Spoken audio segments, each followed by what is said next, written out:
এই রমজানে প্রত্যেকটা মুসলমানের ফোনে এই অ্যাপটা মাস্ট বি থাকা উচিত। কেন?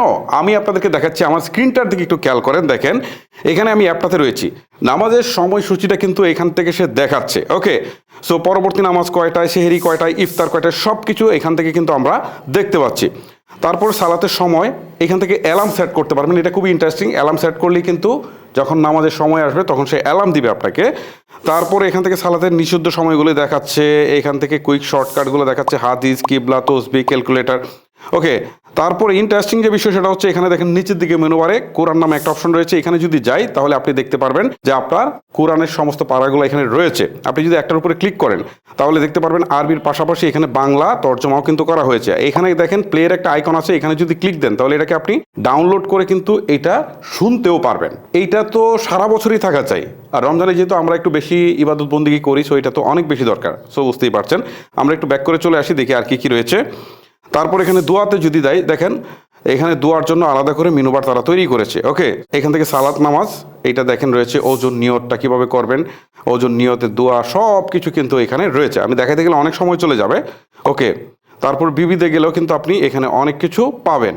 তারপর যদি টুলসে যান এখানে কিন্তু অনেক কিছু পাবেন, কোরআন, আসমাউল হুসনা, হাদিস, দুয়া, তারপর হচ্ছে কিবলা। মানে কিবলাটা হচ্ছে এখানে ক্লিক দিলে আপনি দেখতে পারবেন যে কোথাও গেলেন, সো কোন দিকে কিবলা আপনি বুঝতে পারছেন না, এই স্মার্টফোন দিয়ে আপনি কিন্তু কিবলাটা বের করতে পারবেন। ওকে, তসবি, নিকটস্থ মসজিদ, এখানে ক্লিক দিলে আপনি যে জায়গায় অবস্থান করছেন সেই জায়গার আশেপাশে কোনো মসজিদ আছে কিনা এটা কিন্তু জাস্ট এখান থেকে আপনার গুগল ম্যাপের সাহায্যে দেখাবে। ইন্টারেস্টিং না? তারপরে ক্যালেন্ডার দেখতে পারবেন, জাকাতের ক্যালকুলেটর, মানে আপনার কত টাকা জাকাত দিতে হবে, কী পরিমাণ সম্পদ আছে সেটা কিন্তু এখান থেকে আপনি ক্যালকুলেট করতে পারবেন। ওকে, সো অনেক কিছু আছে। আর এইটা ছাড়াও যদি আপনি অন্যান্যতে যান তাহলে এইখানে কিন্তু কিছু সেটিংস আছে, এগুলো করতে পারবেন। এই অ্যাপের আরেকটা সুবিধা হচ্ছে উইজেট সেট করতে পারবেন। এটা সেট করলে ওয়াল পেপারে কিন্তু নামাজের সময়সূচি বা ইফতারের সময়সূচি এগুলো সব কিছু কিন্তু এখান থেকে দেখাবে। আচ্ছা, এই অ্যাপটার নাম তো বলা হয়নি, তাই না? এই অ্যাপটা হচ্ছে মুসলিম ডে। মুসলিম ডে লিখে আপনারা গুগল প্লে স্টোরে সার্চ করলে এই অ্যাপটা পাবেন, এটাকে ইনস্টল করে নেবেন। ঠিক আছে, সো এই অ্যাপটা কার্যকারিতা এতক্ষণ দেখালাম। আরেকটা অ্যাপ আছে দেখেন, দিন ইসলাম অ্যাপ।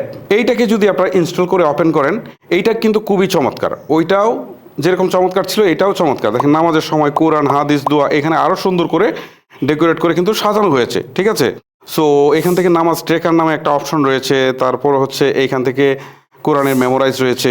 সো ওইটার মতো এখান থেকে কোরআন আপনি পড়তে পারবেন। ঠিক আছে, খুব চমৎকার, অর্থসহ।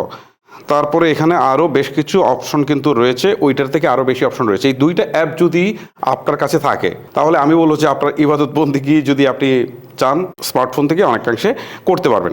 এই হচ্ছে মূলত বিষয়। ভিডিওটা লেন্দি করছি না, এখানে শেষ করছি। বিদায় নিচ্ছি আজকের মতো আপনাদের কাছ থেকে। আমি হিমেল, দেখা হচ্ছে নতুন কোনো ভিডিওতে। আল্লাহ হাফেজ।